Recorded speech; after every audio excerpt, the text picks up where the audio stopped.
Welcome to the Stock Option Assassins free trade of the week. My name is Eric and today is Monday, June 22nd, 2015. And in this week's edition of Trade of the Week, we're going to take a look at an IBD top 10 stock that is setting up for a new buy entry. And if you haven't done so already, be sure to subscribe to our YouTube channel for more technical analysis videos and strategies. So I want to take a look at this stock Cyber, the ticker CYBR, Cyberark Software.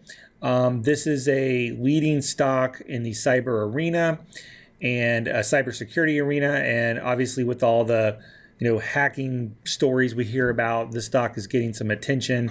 I want to go back a couple quarters, you can see earlier in the year the stock had a huge sort of move up after earnings, and really since then it's kind of just been consolidating. You can see even the last earnings announcement, which was in May, I believe, it popped a little bit, but it's kind of been consolidating. And during this whole time, remember, the market's been the overall market's been very choppy with the Fed news and the rate hikes and Greece and Russia and all this stuff. And Cyber's really just been kind of hanging in there and actually hit a 52-week high just a couple days ago.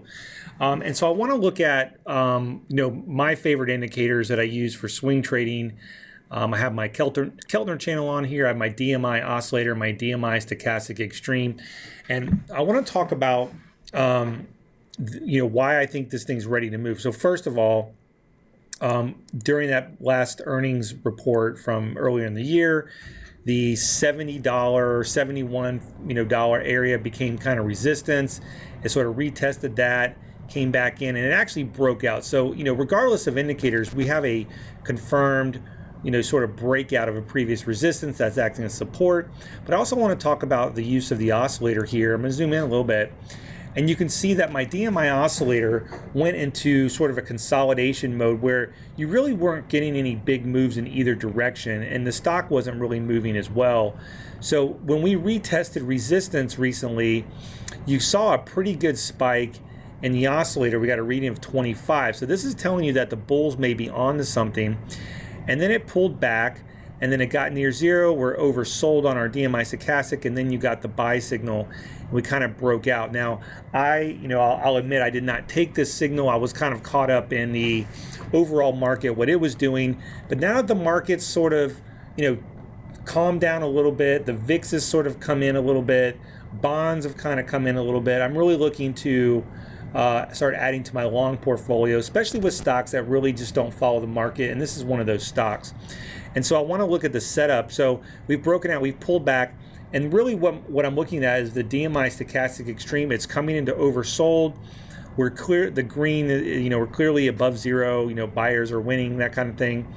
But I'm really looking for Cyber to go oversold tomorrow, and over the next couple days, if the next buy signal, I'd be looking to buy Cyber somewhere in the low $70 range. Now, obviously, that could mean a few different things. What I want to do, though, is I want to put my stop slightly below this recent sort of string of highs, which is right around the 68.50. So that was kind of another resistance area, with the earnings resistance was back here. So if we get a dip into this or below this, and I'm going to call it about $67. If you can get in for somewhere between 70 and 72 over the next few days with a stop at 67, then that's where I would enter the trade. You put your stop at 67 and you look for the breakout to continue. And then what I would do is just kind of keep your stop slightly below the 13 EMA. If you want to keep a tighter stop after a run to 80, that would be as good as well. But the initial stop is going to be about 67, with the idea that if it does break that, I would expect the 60 level to hold, and I would look for another buy signal off that and possibly re-enter. So that is my trade of the week. I am simply buying Cyber stock, not options, during this consolidation with my stop at $67. And you guys have a great night, and I'll see you at the next update.